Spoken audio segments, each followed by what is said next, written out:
Hello, good evening to all of you. So I'm here again with a new lecture, Class 8, Chapter 1, Crop Production and Management. So this is the first chapter of Class 8 Science, Crop Production and Management. So introduction की बात करते हैं. As you all know that food is the basic need of all the organisms. Food जो है हमारी सबकी basic ज़रूरत है टू सर्वाइव, जिंदा रहने के लिए. Food is the basic need of all the organisms. Plants are autotrophic. That means कि they make their own food. Plants are autotrophic as they are capable of making their own food. Now next is that as you all know कि जो हमारी population है, it is growing at a rapid rate. काफ़ी ज़्यादा high rate से population जो है वो grow हो रही है. तो इतनी बड़ी population को feed करने के लिए क्या necessary है? Regular production of food, proper management and distribution. कि जो फूड है उसका प्रोडक्शन भी रेगुलर हो, उसकी मैनेजमेंट भी प्रॉपर हो और वो डिस्ट्रीब्यूट भी जो है वो प्रॉपरली हो. तो ये चीज़ें जो हैं ज़रूरी हैं बिकॉज कि जो हमारी भारत की पॉपुलेशन है, इंडिया की जो पॉपुलेशन है, that is growing at a very rapid rate. Now crop, what is crop? Same kind of plants are grown at one place on a large scale is called crop. तो मतलब कि एक ही तरह का plant अगर हम एक ही जगह पर लगाएं बहुत लार्ज स्केल पे, काफ़ी ज़्यादा अमाउंट में, तो वो प्लांट को हम बोल देते हैं क्रॉप. तो crops can be classified into two categories.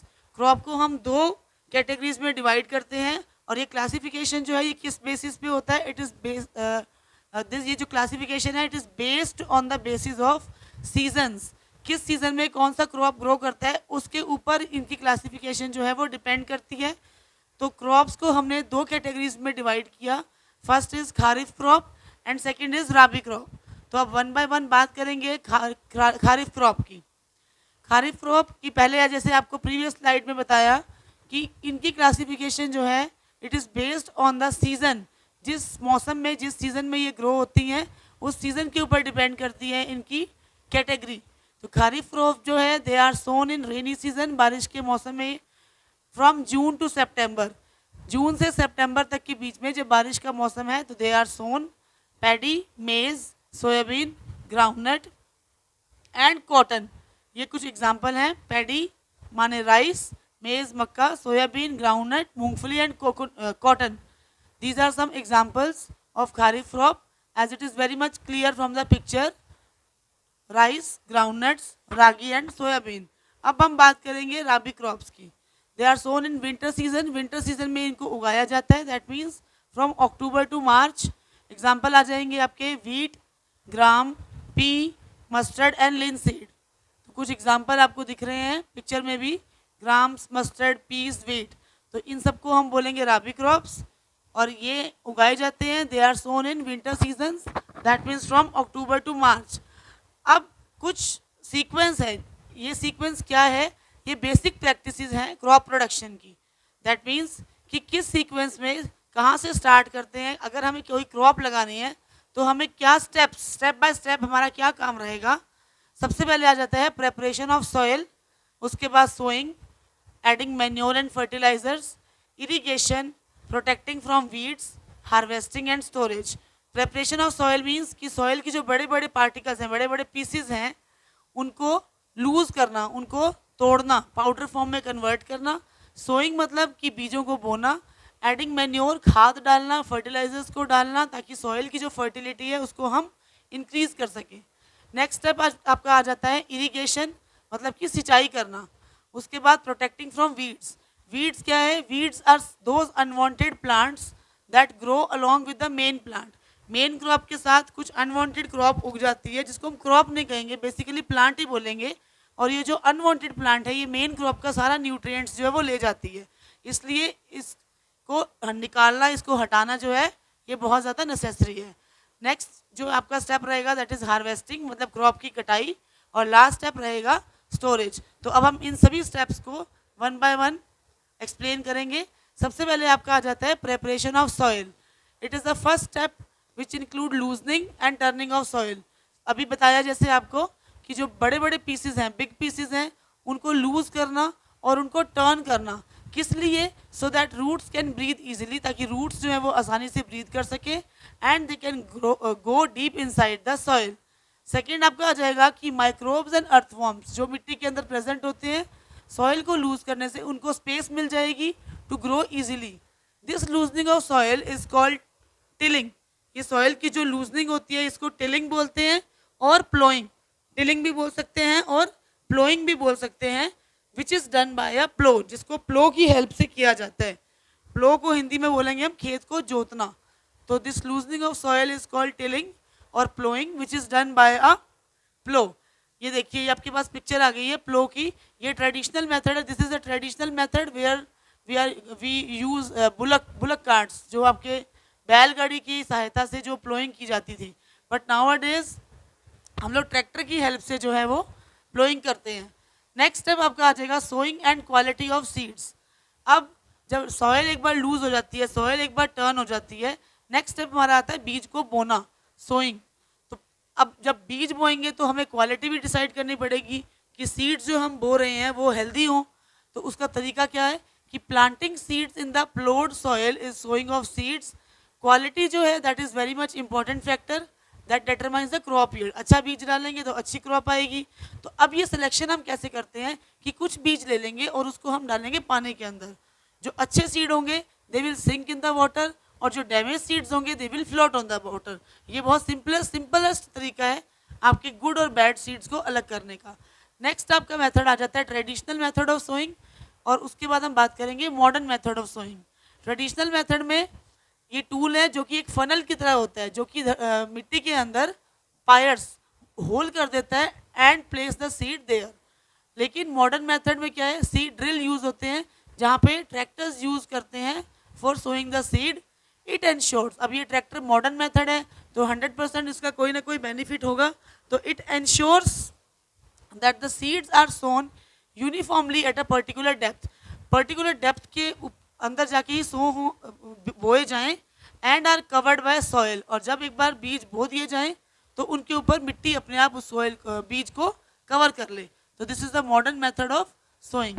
अब हम बात करेंगे मैन्योर एंड फर्टिलाइजर्स की. बीज हमने बो दिए, अब हम डालेंगे सॉइल के अंदर मैन्योर, खाद और फर्टिलाइजर, ताकि जो फर्टिलिटी है, so that the fertility of soil can be increased. तो fertilizers and manures are the substances that are added to the soil to increase their fertility. Now there are some differences between manure and fertilizers. Number one, that manure जो है it is easily made using animal and plant waste. Animal और plant की waste से बनती है खाद. But fertilizers on the other hand are made in factories. Second, no harmful effect because manure जो है it is fully natural, तो इसका कोई harmful effect नहीं होता. Second is फर्टिलाइजर्स में side effect, obviously side effect है, केमिकल है तो साइड इफेक्ट तो होगा. Third is good for long term soil fertility, लंबे समय तक सॉइल की फर्टिलिटी के लिए अच्छा है. बट फर्टिलाइजर्स अगर हम एक्सेसिव अमाउंट में यूज़ करें, ज़्यादा यूज़ कर लेंगे तो सॉइल की फर्टिलिटी जो है वो लॉन्ग टर्म नहीं रहेगी. Next is not effective as fertilizers. Fertilizers के जितना इफेक्टिव नहीं है. फर्टिलाइजर्स इफेक्टिव हैं, अगर हमें फास्ट रिजल्ट चाहिए उस केस में fertilizers are very very effective.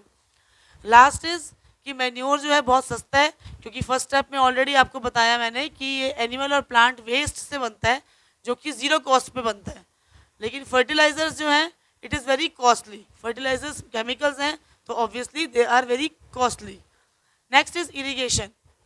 मतलब अब हमने सॉइल को लूज कर दिया, उसके बाद सॉइल में हमने बीज सोइंग भी कर दी, उसके बाद हमने मैन्योर और फर्टिलाइजर्स भी सॉइल में डाल दिए सॉइल की फर्टिलिटी को इंक्रीज करने के लिए. नेक्स्ट हम करेंगे इरिगेशन, पानी, सिंचाई. Water is very important for growth and development of plants. Nutrients dissolved in water get transported to each part of the plant. Sources क्या रहेंगे आपके? Wells, tubewells, ponds, rivers, dams and canals. Traditional method of irrigation, as it is very much clear from the picture, the water available in wells, canals, etc. जो पुराने time में पानी कुएं में या कैनाल्स में होता था उसको लिफ्ट किया जाता था by different methods in different regions. उसको लिफ्ट करके अलग अलग एरियाज में पहुंचाया जाता था. काफ़ी ज़्यादा मुश्किल तरीका था, ज़्यादा लेबर पड़ती थी, ज़्यादा कॉस्ट पड़ती थी. लेकिन मॉडर्न मेथड में क्या है, दो इंपॉर्टेंट मेथड्स हैं. First one is sprinkler system and second one is drip irrigation system. Sprinkler system तो बड़ा कॉमन सिस्टम है जो कि हमारे स्कूल्स में, कॉलेजेस में, किसी भी पब्लिक पार्क में। इसमें क्या है, in this system perpendicular pipes having rotating nozzles on top, top के ऊपर रोटेटिंग नोजल्स जो है वो लगती हैं और ज्वाइन हो जाती हैं मेन पाइप से। वाटर स्प्रिंकल होता है, बेसिकली एक फव्वारे की टाइप, जैसे शावर होता है ना, शावर की तरह ये घूमता है और नोजल रोटेट करती है और जो इरिगेशन है वो पूरे के पूरे फील्ड में हो जाती है।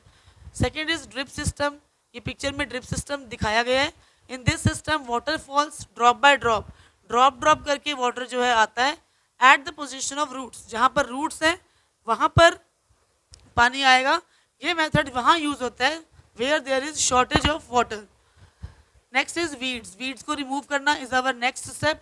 Weeds, what are weeds? The undesirable plants that grow along with the main crop. पहले बताया था कि वो अनडिजायरेबल, अनडिजायरेबल मतलब जो हमें नहीं चाहिए। The undesirable plants that grow along with the main crop and absorbs all the nutrients of main crop, main crop के सारे न्यूट्रिएंट्स एब्जॉर्ब कर लेगा। सो removal of weeds is necessary, तो इनको रिमूव करना बहुत ज़रूरी है। अब वीड की भी रिमूविंग हो गई। नेक्स्ट आपका प्रोसेस आ जाएगा हार्वेस्टिंग। हार्वेस्टिंग मतलब क्रॉप्स की कटाई। तो दो पिक्चर्स यहाँ दी हुई है। लेफ्ट साइड पे जो पिक्चर है उसमें ट्रेडिशनल तरीके से लोग जो है वो कटाई कर रहे हैं बाय यूजिंग सिक्कल एटसेट्रा, दराती वगैरह यूज करके। लेकिन जो राइट साइड पे पिक्चर है यहाँ ट्रैक्टर दिख रहा होगा आपको, तो this is modern way of harvesting, जिसमें लेबर भी कम लगेगी, टाइम भी कंज्यूम होगा। विनोइंग, अब जब ग्रेन की कटाई हो गई उसके बाद क्या है कि ग्रेन को, मेन ग्रेन को और उसके शाफ को, उसके छिलके को अलग करना है। तो इनके अलग करने के प्रोसेस को हम बोलते हैं winnowing. Winnowing is separation of grains from chaff with the help of wind due to wind. अब विंड की वजह से जो छिलका है, शाफ है, वो उड़ेगा, फ्लाइज अवे, और जो हैवियर ग्रेन है वो नीचे गिरता जाएगा। तो पिक्चर में यही दिखाया है कि ये जो लेडी हैं ये विनोइंग कर रही हैं। छिलका जो है वो हस्क वो है वो उड़ रहा है और जो मेन ग्रेन है वो नीचे ढेर बन रहा है। दिस इज विनोइंग की separation of grains from chaff. Next is storage, that is the last step in our practice, crop management practice. तो स्टोरेज क्या है कि once the crop is harvested, जब एक बार क्रॉप की कटाई हो गई तो the ready grains are stored in silos, बड़ी बड़ी टंकियों में, स्टील की, मेटल्स की टंकियों में जो ग्रेन्स हैं वो स्टोर किए जाते हैं। And grains should be stored in dry place, grains को हमेशा ड्राई प्लेस में स्टोर करना चाहिए। रीजन बीइंग कि अगर थोड़ा सा भी मॉइस्चर रह जाता है, कुछ मॉइस्चर अगर रह गया, then the grains will get spoiled, इसमें फंगस लगने का खतरा हो जाता है। तो this is all about the lecture. इसके बियॉन्ड भी अगर आपको कोई क्वेरी हो, you can feel free to contact me any time, 9996412170। Goodbye everyone.